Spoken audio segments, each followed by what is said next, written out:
mga kabungka, good morning ay tayo ay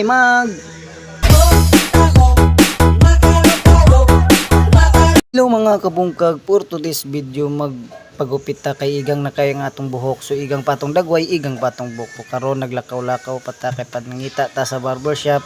So karon busy kay ta sa paglakaw-lakaw. Busy ta sa lakaw-lakaw, grabe kay init ang person.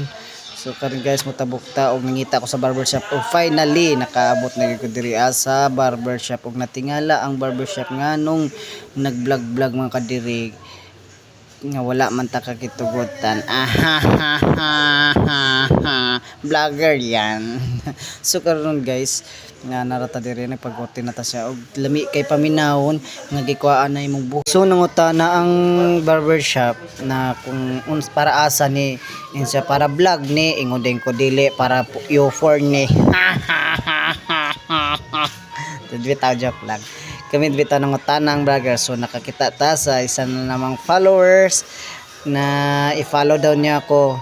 Follow daw niya ako kay ganahan daw siya magtanong sa mga vlog sa mutdarani og makita daw dayon siya og kani guys mana ko og good nagpagupit ang person. So ni uli nako kay ningon lagi si kuya nga i-follow niyo ka. So ganahan ang person i-follow niya.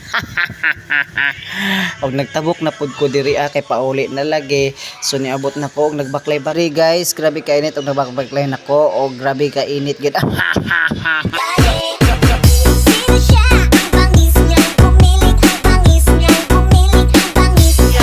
Og niabot na ta finally sa balay og you looks na gyud.